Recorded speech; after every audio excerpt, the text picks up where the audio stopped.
સ્વાધ્યાય ટીવી.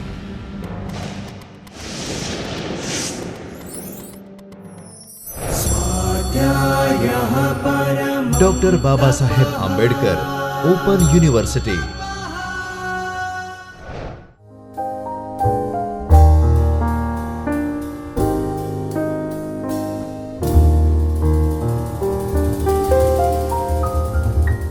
નમસ્કાર વિદ્યાર્થી મિત્રો, હું doctor Himanshu Patel doctor Baba Saheb Ambedkar open યુનિવર્સિટીના ચૈતન્ય સ્ટુડિયોમાં આપનું હાર્દિક સ્વાગત કરું છું. આપણે બાબા સાહેબ આંબેડકર ઓપન યુનિવર્સિટીના BPP કોર્સ એટલે કે બેચલર પ્રિપરેટરી પ્રોગ્રામ કોર્સ અંતર્ગત ગણિતમાં પ્રારંભિક અભ્યાસક્રમનો વિશે જોઈ રહ્યા છીએ. આજના વ્યાખ્યાનમાં આપણે બેઝિક પદાવલીઓ અને બહુપદીઓ વિશે ચર્ચા કરશું, પરંતુ તે પહેલાં આપણે ગયા વ્યાખ્યાનમાં જે ચર્ચા કરી હતી તેના પર એક નજર નાખી લઈએ. ગયા વ્યાખ્યાનમાં આપણે અંકગણિતીય પ્રક્રિયાઓ ધન અને ઋણ સંખ્યાઓ પર કઈ રીતે થઈ શકે તે જોયું હતું. એટલે કે જ્યારે ઋણ સંખ્યા અને ધન સંખ્યા હોય ત્યારે તેનો સરવાળો, બાદબાકી, ભાગાકાર અને ગુણાકાર કરવામાં શું ધ્યાન રાખવું જોઈએ તે માટેના નિયમોની ચર્ચા કરી હતી. આ ઉપરાંત આપણે સંખ્યાની જગ્યાએ અક્ષરોનો ઉપયોગ કરવો અને તેના પર અંકગણિતીય પ્રક્રિયાઓ કઈ થઈ શકે અને તેના શું ગુણધર્મો છે તેના અંગે ચર્ચા કરી હતી. આજે આપણે અગાઉ જણાવ્યા પ્રમાણે બેઝિક પદાવલી અને બહુપદીઓ વિશે ચર્ચા કરશું. તો આજે આપણે જે વસ્તુની ચર્ચા કરવાના છીએ તેના પર નજર નાખીએ. તો સૌપ્રથમ કોઈ પણ બેઝિક પદાવલી અથવા બહુપદી છે એ પદની બનેલી હોય છે. તો સૌપ્રથમ આપણે પદ એટલે શું તેને વ્યાખ્યાયિત કરશું. ત્યારબાદ આપણે એકપદી, દ્વિપદી, ત્રિપદી અને બહુપદી કોને કહેવાય એ અંગેનો ખ્યાલ મેળવશું. ત્યારબાદ આપણે પદોની કક્ષા વિશે ચર્ચા કરીશું અને પદોની મૂલવણી, બહુપદી મૂલવણી કઈ રીતે થઈ શકે તે પણ આપણે જોશું. એટલે બહુપદી પરની પ્રક્રિયાઓનો પણ અભ્યાસ કરશું, જેમ કે બે બહુપદીઓનો સરવાળો કરવો, બાદબાકી કરવી, ગુણાકાર કરવો, ભાગાકાર કરવો વગેરે. અંતમાં આપણે સમય પદાવલીઓને વ્યાખ્યાયિત કરશું અને સમય પદાવલી એટલે શું તે અંગે વિસ્તૃત ચર્ચા કરશું. તો સૌ પ્રથમ આપણે બેઝિક પદાવલીઓને વ્યાખ્યાયિત કરીએ. તો કૌંસથી જોડાયેલ અને અંકગણિતીય પ્રક્રિયાઓના સંકેતોથી સંકળાયેલ સંખ્યા અને અક્ષરોના સંચયને અથવા જૂથને બેઝિક પદાવલી કહેવાય છે. હવે આપણે એનું ઉદાહરણ જોઈએ. તો 2x + 3 a + 10 2 into bracket x² - a² + 9 અથવા તો x + 3 ભાગ્યા y + z ને આપણે બેઝિક પદાવલીઓ તરીકે ઓળખી શકીએ. શા માટે? તો આની અંદર કૌંસનો ઉપયોગ છે, અંકગણિતીય પ્રક્રિયાઓનો ઉપયોગ છે, તેમાં સંકેતો એટલે કે ચલ અને અક્ષરોનો ઉપયોગ કરેલો છે અને એ બધાનું સમન્વય અથવા તો સંચય છે. માટે આપણે આ બધા પદાવલીને બેઝિક પદાવલી અથવા અંગ્રેજીમાં એને એલ્જિબ્રિક એક્સપ્રેશન પણ કહેવાય છે. તો હવે આપણે પદ એટલે શું તે જ વ્યાખ્યાયિત કરીએ. તો પદ એ એક અભિવ્યક્તિ છે જે સંખ્યા અને અક્ષરોનું બનેલું હોય છે અથવા એ સંખ્યા અને અક્ષરોનું ગુણનફળ કે ભાગફળ છે. હવે પદને કઈ રીતે આપણે ઉદાહરણના મદદથી સમજવાનો પ્રયત્ન કરીએ. તો દાખલા તરીકે 1 ax ay 9z² 5ax³ p/q આ બધા પદો છે. પણ 3 + x અને a - b એ પદો નથી, કારણ કે અગાઉ આપણે જણાવ્યું તેમ પદ છે એ અક્ષરોનું ગુણનફળ કે ભાગફળ છે, પરંતુ 3 + xમાં સરવાળો છે અને a - bમાં બાદબાકી છે. માટે આપણે તેને પદ ના કહી શકીએ, પરંતુ તેને આપણે બેઝિક પદાવલી કહી શકીએ. તો બેઝિક પદાવલીના એકલા જે જૂથ છે તેને આપણે પદ કહી શકીએ, ટર્મ કહી શકીએ. હવે બહુપદી આપણે અગાઉ જોયું કે બેઝિક પદાવલી એટલે શું, પરંતુ બેઝિક પદાવલીને આપણે એલ્જિબ્રિક એક્સપ્રેશન તરીકે ઓળખીએ છીએ. અહીં આપણે બહુપદીની વાત કરીએ છીએ. બહુપદીને અંગ્રેજીમાં પોલિનોમિયલ્સ પણ કહેવાય છે. તો બહુપદીની વ્યાખ્યા શું છે? તો જે રજૂઆત સંખ્યાને સમાવતા પદોનો સરવાળો અથવા સંખ્યા અને અક્ષરોના ધન પૂર્ણાંક ઘાતનો ગુણાકાર હોય તેને બહુપદી કહેવાય છે. આપણે કેટલાક ઉદાહરણ જોઈએ તો આપણને વધુ સમજ મળશે. તો સૌપ્રથમ આપણે કહી શકીએ કે એક્સ પ્લસ બી છે એ બહુપદી છે, એક્સ પ્લસ વાય છે એ પણ બહુપદી છે, 2x² + 9y + 7 છે એ પણ બહુપદી છે, અને a³ + bc + 7t એ પણ બહુપદી છે. પરંતુ axની અડધી ઘાત એ બહુપદી નથી, કારણ કે અગાઉ જણાવ્યું તેમ આપણે બહુપદીમાં ફક્ત ધન પૂર્ણાંક ઘાત જ લઈ શકીએ છીએ, જ્યારે અહીં 1/2 એ પૂર્ણાંક નથી, માટે આપણે axની 1/2 ઘાતને બહુપદી કહી શકીએ નહીં, કારણ કે તેની અંદર જે ઘાત છે તે પૂર્ણાંક નથી. તો આવા પદોને આપણે બહુપદી તરીકે ઓળખશું. હવે આપણે બહુપદીના જુદા જુદા પ્રકાર છે, દાખલા તરીકે એકપદી, દ્વિપદી અને ત્રિપદી. તો જો બહુપદીમાં માત્ર એક જ અક્ષર એટલે ચલ એટલે કે જેની વેલ્યુ બદલાતી રહે છે, તેનો જ ઉપયોગ થયો હોય અથવા તો તેને જ સમાવેશ થયો હોય તો તેને આપણે એકપદી કહીએ છીએ. દાખલા તરીકે 2x² + 3x - 1 એ એકપદી છે, કારણ કે આપણે જોઈ શકીએ છીએ કે આમાં એકમાત્ર ચલ xનો ઉપયોગ થયેલો છે. હવે આપ સમજી શકો છો કે દ્વિપદીમાં એક નહીં પરંતુ બે ચલનો ઉપયોગ થયો છે. તો આપણે જોઈએ કે જે બહુપદીમાં બે ચલ હોય તેને આપણે દ્વિપદી કહીએ છીએ, અને જેની અંદર 3 ચલ હોય તેને આપણે સામાન્ય રીતે ત્રિપદી કહીએ છીએ, અને ઘણા બધા ચલનો ઉપયોગ કરે તેને આપણે બહુપદી કહી શકીએ. આપણે ઉદાહરણ જોઈએ તો x + 3a² એ દ્વિપદી છે, કારણ કે તેની અંદર બે ચલ કયા તો x અને a, આ બે ચલનો ઉપયોગ થયો છે, માટે x + 3a² એ દ્વિપદી છે. એવી જ રીતે હવે પછીનું ઉદાહરણ આપ સ્ક્રીન પર જોઈ શકો છો કે 1/2 p + 1/3 q + 1/4 r એ ત્રિપદી છે, કારણ કે તેમાં 3 ચલ છે p, q અને r, અને એક કરતાં વધારે ચલ હોય તેને આપણે સામાન્ય રીતે બહુપદી પણ કહેતા હોઈએ છીએ. પરંતુ એકપદીમાં એક ચલ, દ્વિપદીમાં બે ચલ અને ત્રિપદીમાં 3 ચલનો સમાવેશ થયેલો હશે. હવે આપણે બહુપદી પરના અવયવો એટલે શું તે જોઈએ. બહુપદીનું પદ ઘણા અવયવોથી બનેલું છે. દાખલા તરીકે 2xy છે, એમાં 2 છે એને xyનો સહગુણક કહેવાશે, અને x છે એને 2y નો સહગુણક કહેવાશે. એ જ રીતે આપણે એમ પણ કહી શકીએ કે y છે એ 2x નો સહગુણક છે. તો 2xyમાં આપણે 2ને સંખ્યાત્મક સહગુણક કહીએ છીએ, કારણ કે તે કોઈ સંખ્યા છે.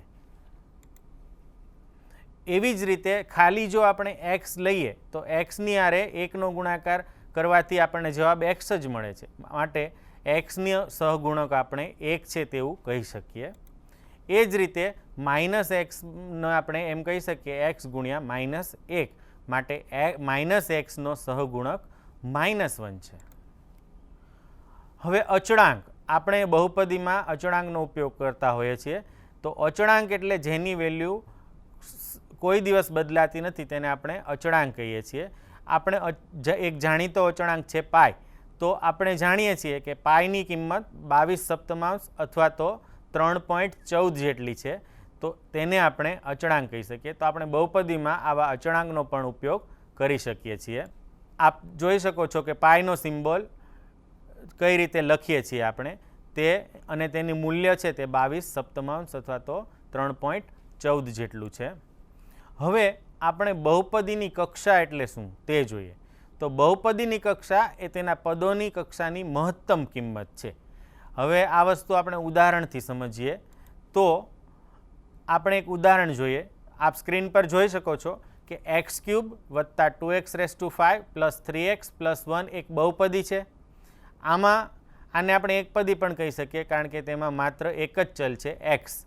હવે પહેલું પદ છે એની ઘાત 3 છે, બીજા પદમાં xની ઘાત 5 છે, ત્રીજા પદમાં xની ઘાત 1 છે, અને છેલ્લા પદમાં એક્સની 0 ઘાત છે એમ પણ કહી શકાય. તો મહત્તમ ઘાત કેટલી છે? 5. માટે આપણે એમ કહી શકીએ કે આ બહુપદીની કક્ષા 5 છે. આમ બહુપદીની કક્ષા એ તેના પદોની કક્ષાની મહત્તમ કિંમત અથવા ઘાત દર્શાવે છે. હવે આપણે બહુપદીના બીજા પ્રકારો જોઈએ તો એમાં સુરેખ, વર્ગાત્મક અને ઘનાત્મક બહુપદી છે. હમણાં આપણે જોયું તેમ એક્સની જુદી જુદી ઘાત બહુપદીમાં હતી. તો એક કક્ષાની બહુપદીને સુરેખ કહેવાય છે, એટલે કે જેમાં એક્સની એક જ ઘાત હોય એવી બહુપદીને આપણે સુરેખ બહુપદી કહીએ છીએ.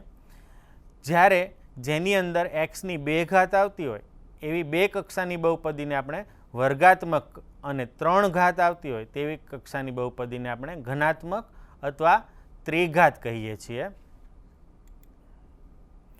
હવે સામાન્ય રીતે આપણે બહુપદીમાં અક્ષરોનો ઉપયોગ કરીએ છીએ જેની કિંમત પહેલેથી જ્ઞાત હોતી નથી. પરંતુ જો આપણે આ ચલ બરાબર કોઈ કિંમત ધારી અને તે બહુપદીમાં મૂકીએ અને જે જવાબ આવે તેને બહુપદીની મૂલવણી અથવા તો તેનું મૂલ્ય કહે છે.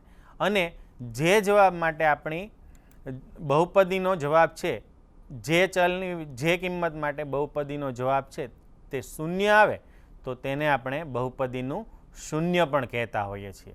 દાખલા તરીકે એક્સની 5 ઘાત ઓછા 3x ઓછા 2માં જો તમે x બરાબર -1 મૂકશો તો -1ની 5 ઘાત ઓછા 3 ગુણ્યા -1 ઓછા 2 એટલે કે પહેલું પદ છે એનો જવાબ -1 થશે અને માઇનસનો ગુણાકાર ધન થશે એટલે કે +3 થઈ જશે અને છેલ્લે -2 છે. આમ -1 વત્તા 3 ઓછા 2 બરાબર 0 થશે. તો આપણે એવું કહી શકીએ કે આ બહુપદીનું શૂન્ય x બરાબર -1 અથવા તો -1 છે. આમ આપણે અક્ષરોની કિંમત લઈ અને કોઈ પણ પદાવલીની મૂલવણી અથવા તો તેનું મૂલ્ય શોધી શકીએ છીએ અને જે મૂલ્ય માટે જવાબ શૂન્ય આવે તે તેનું શૂન્ય કહેવાય છે. એટલે કે એક્સની એ કિંમત માટે જવાબ શૂન્ય આવે છે.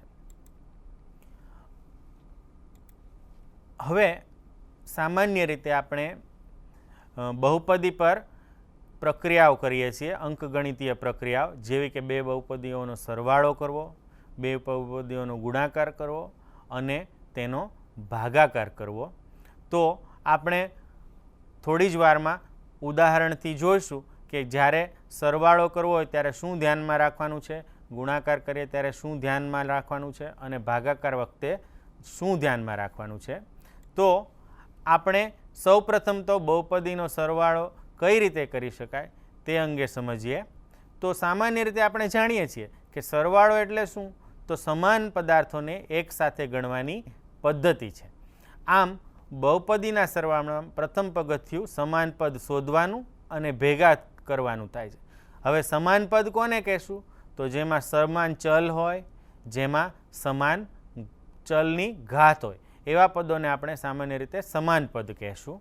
તો સૌપ્રથમ તમારે સમાન પદો શોધી કાઢવાના છે અને ત્યારબાદ એ સમાન પદોનો સરવાળો અથવા તો બાદબાકી એની સંજ્ઞા પ્રમાણે કરવાની હોય છે. હવે જો 2 પદોમાં એક જ અક્ષરોનું સંયોજન હોય તો તે પદોને સમાન અથવા સરખા કહેવામાં આવે છે. એટલે કે જો 2 અક્ષરનો પહેલા પદમાં 2 અક્ષરનો ઉપયોગ થયેલો હશે તો બીજા પદમાં પણ 2 જ અક્ષરનો ઉપયોગ થયેલો હોવો જોઈએ.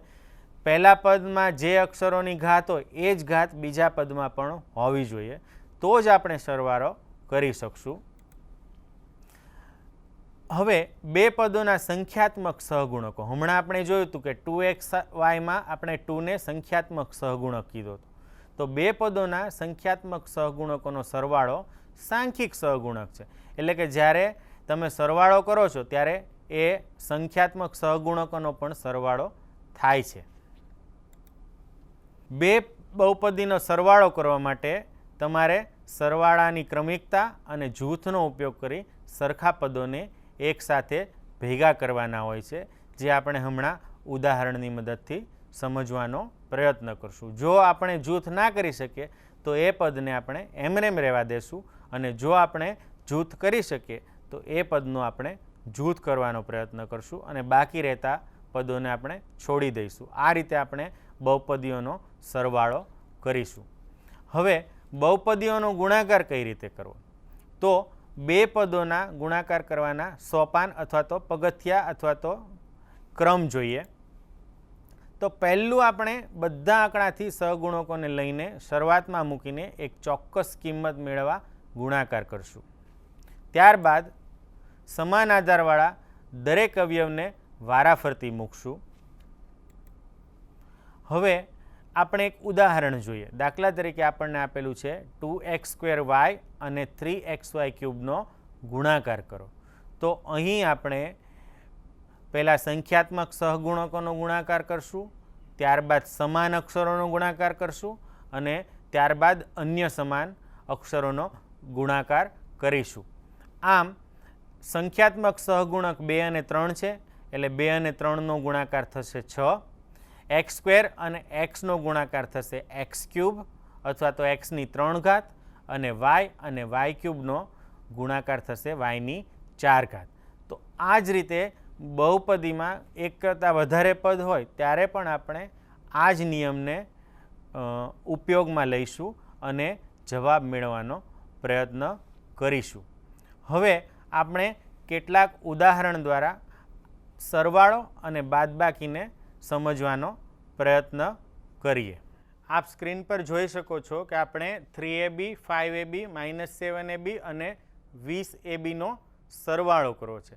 તો અહીં દરેક પદો સમાન છે, માટે આપણે એમ કરી શકીએ 3 + 5 - 7 + 20 અને બધામાં AB સામાન્ય છે, એટલે કે આપણો જવાબ આવશે 3 ને 5 8, 8માંથી 1 જાય તો 8માંથી 7 જાય તો 1 અને +20 એટલે કે 21 AB. તો આ આપણો જવાબ થશે. હવે આપણે અન્ય એક ઉદાહરણ જોઈએ કે ax² + bx + c અને 2x² - 5x + 9નો સરવાળો કરવો છે. તો અહીં આપણે અગાઉ જણાવ્યા પ્રમાણે સામાન્ય પદોને ભેગા કરશું. તો અહીં આપ જોઈ શકો છો કે ax² અને 2x² સામાન્ય પદ છે, કારણ કે બંનેમાં અચળ એક જ છે x અને બંનેની ઘાત પણ સરખી છે. તો આપણે બંનેમાં x² સામાન્ય લઈએ તો કૌંસમાં a + 2 લખી શકાય. એ જ રીતે bx અને -5x છે, એને આપણે સામાન્ય, હું આ બંને નીચે ત્રિકોણ સંજ્ઞા કરું છું જેથી ખબર પડે કે આ બંને સમાન છે. તો અહીં આપણે b અને -5ને ભેગા કરી શકીએ, કારણ કે તેમાં સામાન્ય અવયવ x છે. તો આપણે કૌંસમાં લખી શકીએ b - 5 અને x. એ જ રીતે 9 અને c એ સંખ્યાત્મક છે, તો એનો પણ ભેગા કરી શકાય, એટલે કે +c + 9. અહીં કૌંસ કરવો જરૂરી નથી, પરંતુ એને એક પદ તરીકે દર્શાવવા માટે મેં કૌંસ બતાવ્યો છે. હજુ થોડા વધુ ઉદાહરણો જોઈએ. 90² - 7x + 5 અને 11t² + 20 - 6xનો સરવાળો કરવા માગીએ છીએ. તો આપ જોઈ શકો છો કે 9 અને 11t² એ સામાન્ય પદ છે. તો આપણે 11 + 9 એટલે કે 20t² લખી શકીએ. ત્યારબાદ આપણે એક્સવાળા પદો જોઈએ. તો 7x - 6x આપેલું છે અને -7 - -6 -13 થશે, એટલે કે -13x અને અંતમાં આપણે 5 અને 20નો સરવાળો કરીશું, એટલે કે 5 અને 20 ભેગા કરીશું તો જવાબ આવશે +25. તો આપણી બહુપદીનો સરવાળો થશે 20t² - 13x + 25. હવે આપણે પછી ઉદાહરણ જોઈએ.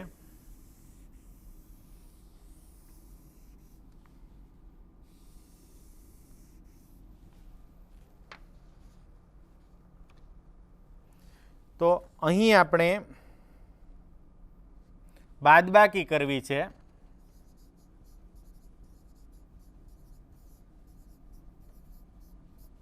અહીં આપણે 4xy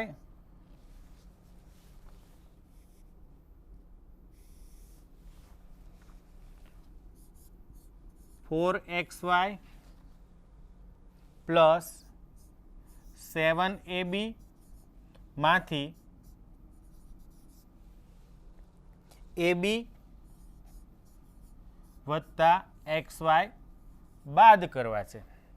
એટલે કે આપણે આ રીતે લખી શકીએ 4xy પ્લસ 7ab ઓછા ab વત્તા xy. અગાઉ જણાવ્યા પ્રમાણે આપણે સરખા પદોને ભેગા કરશું.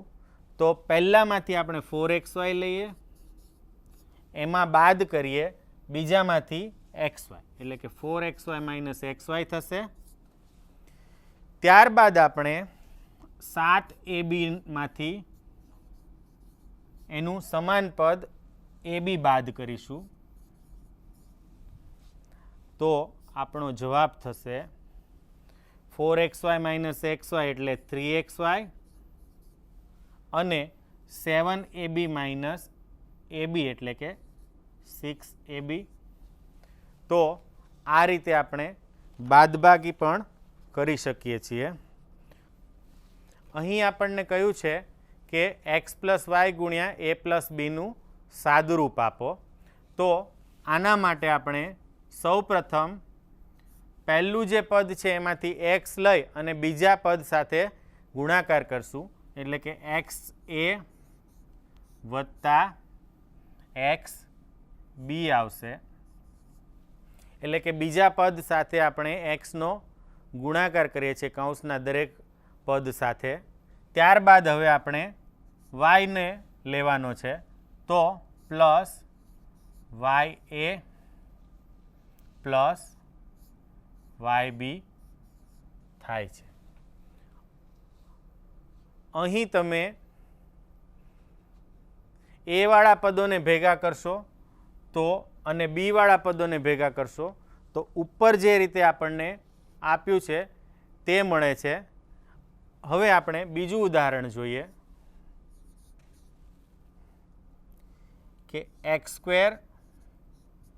પ્લસ x પ્લસ 3 અને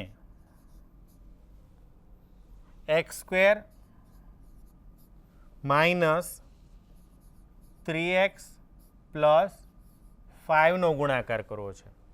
તો અગાઉ જણાવ્યું તે પ્રમાણે આપણે સૌપ્રથમ પહેલું પદ લેશું અને બાકીના બધા સાથે તેનો ગુણાકાર કરશું. તો x² સાથે બીજા x² ગુણાકાર થશે x⁴. ત્યારબાદ x² સાથે -3x ગુણાકાર એટલે કે -3x³ અને અંતે x² સાથે 5નો ગુણાકાર એટલે કે +5x².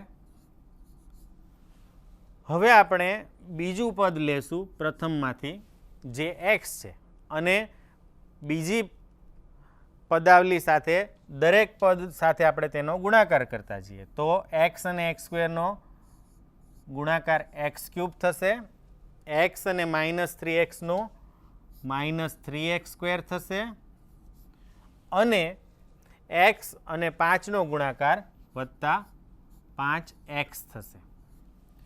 હવે આપણે પ્રથમમાંથી ત્રીજું પદ લઈએ છીએ તો 3 સાથે બધાનો ગુણાકાર એટલે કે +3x² થશે ઓછા 9x થશે અને વત્તા 3 ગુણ્યા 5 15 થશે. હવે આ આપણું સાદુરૂપ છે, પરંતુ હજુ આપણે વધુ સાદુરૂપ આપી શકીએ છીએ. કઈ રીતે? તો આપણે સમાન ઘાતવાળા પદોનો સરવાળો કરી શકીએ. તો અહીં આપ જોઈ શકો છો કે એક્સની 4 ઘાત એક જ વાર આવે છે, માટે આપણે લખશું એક્સની 4 ઘાત જેમ છે તેમ જ. ત્યારબાદ આપણે એક્સની 3 ઘાતવાળા પદો જોઈએ તો 1 2 પદો છે, -3x³ વત્તા x³ એટલે કે ઓછા 2x³ થશે. હવે આપણે x² વાળા પદો જોઈએ તો x² વાળું પદ એક છે, બીજું છે, ત્રીજું છે. તો 5 - 3 વત્તા 3 એટલે કે -3 અને વત્તા 3x² બાદ થઈ જશે અને 5x² બચશે. તો આપણે અહીંયા લખી શકીએ 5x². ત્યારબાદ આપણે એક્સવાળા પદો ભેગા કરીએ તો એક્સવાળા પદોની અંદર 5x છે -9x છે. તો 5 માંથી 9x બાદ કરીએ તો -4x આવશે. અને અંતમાં આપણે જે અચળ સંખ્યા છે તે જોઈએ તો તે 15 છે. તો 15ની સાથે કોઈ બીજાનો સરવાળો થશે નહીં. તો આપણે લખી શકીએ +15. એટલે કે આખાનું સાદુરૂપ છે એક્સની 4 ઘાત ઓછા 2x ની 3 ઘાત વત્તા 5x² ઓછા 4x વત્તા 15. અંતમાં આપણે એક છેલ્લું ઉદાહરણ લઈએ. આપ સ્ક્રીન પર જોઈ શકો છો કે આપણને a - b ગુણ્યા a + b બરાબર a² ઓછા b² દર્શાવવાનું કહ્યું છે. તો અગાઉ આપણે જે રીતે ગણતરી કરી એ જ રીતે પહેલાં આપણે a લેશું અને તેની સાથે બીજા પદના a અને bનો સરવાળો કરીશું. એટલે કે a ગુણ્યા a² અને વત્તા a ગુણ્યા b ab થશે. હવે આપણે બીજું પદ લઈશું અને ત્યારબાદ તેનો ગુણાકાર બાકીના બે પદ સાથે કરશું. હવે -b ગુણ્યા a એટલે કે ba થશે અને -b ગુણ્યા વત્તા b એટલે કે -b² થશે. આપણે ab અને ba સમાન હોવાથી તેની બાદબાકી કરી શકીએ અને બાદબાકી કરતા જવાબ આવશે 0. એટલે કે બચ્યું છે જે તે લખીએ તો છે a² - b², જે આપણે દર્શાવવાનું હતું. તો આપણો જવાબ જે છે તે દર્શાવે છે કે a - b ગુણ્યા a + b કરવાથી જવાબ આવશે a² - b². એવી જ રીતે એક બીજું ઉદાહરણ જોઈએ. આપણને દર્શાવવાનું કીધું છે કે a + bનો જો આખાનો વર્ગ કરવામાં આવે તો જવાબ આવવો જોઈએ a² વત્તા 2ab વત્તા b². તો આપણે સાબિત કરીએ તો a + bનો વર્ગ છે તેને આપણે a + b ગુણ્યા a + b કહી શકીએ.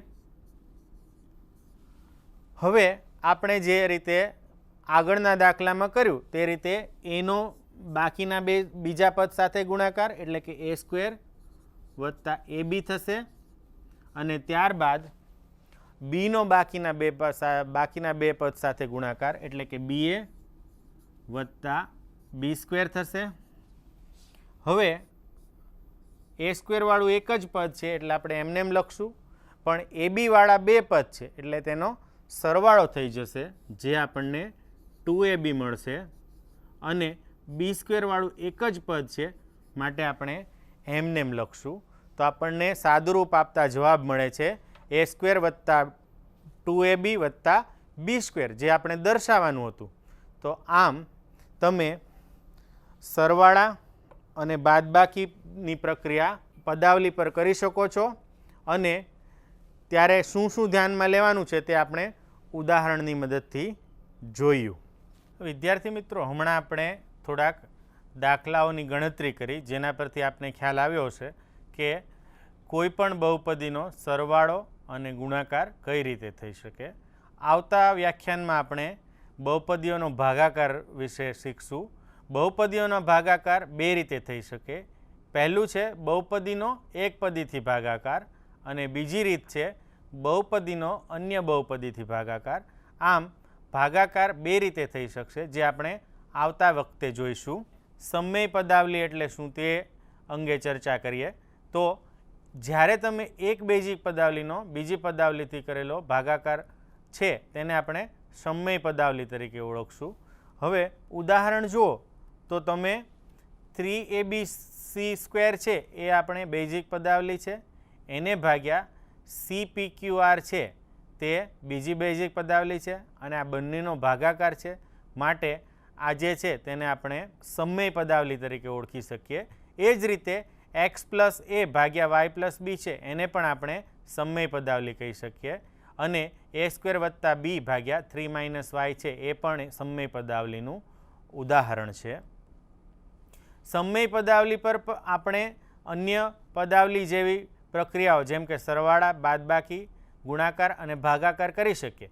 પરંતુ આ માટે તે સમય પદાવલીના છેદ સરખા હોવા જરૂરી છે. જો છેદ સરખા હશે તો જ આપણે તેનો સરવાળો, બાદબાકી, ગુણાકાર, ભાગાકાર કરી શકીએ છીએ, અન્યથા કરી શકાતો નથી. તો આ માટે આપણે જો સૌપ્રથમ છેદ સરખા નહીં હોય તો છેદ સરખા કરવા પડશે અને ત્યારબાદ આપણે આ પ્રક્રિયાઓ કરી શકશું. હવે આપણે આ વ્યાખ્યાનનું સમાપન કરીએ તે પહેલાં સારાંશ જોઈ લઈએ. એટલે કે આજના વ્યાખ્યાનમાં આપણે શું ચર્ચા કરી. તો આ વ્યાખ્યાનમાં આપણે પદ, બેઝિક પદાવલી એટલે શું, બહુપદી, બહુપદીની કક્ષા અને બહુપદીની મૂળ વ્યાખ્યા જોઈ. બહુપદી પરની અંકગણિતીય પ્રક્રિયા. અત્યારે આપણે સરવાળો અને ગુણાકાર જોયા છે, પરંતુ ભાગાકાર કઈ રીતે કરવો તે હવે આપણે પછી સમજશું. અને આ ઉપરાંત આપણે સમય પદાવલીની વ્યાખ્યા આપી અને સમય પદાવલીના પર અંકગણિતીય પ્રક્રિયા કરવા માટેની શું જરૂરિયાત છે, એટલે કે છેદ સરખો હોવો જોઈએ, તે અંગે ચર્ચા કરી. મને આશા છે કે આપને આ માહિતી ખૂબ જ ઉપયોગી નીવડશે અને આપ પણ આપની જાતે નવા કોયડાઓ સોલ્વ કરવાનો પ્રયત્ન કરશો એવી આશા સાથે. ધન્યવાદ. स्वाध्यायः परमं तपः।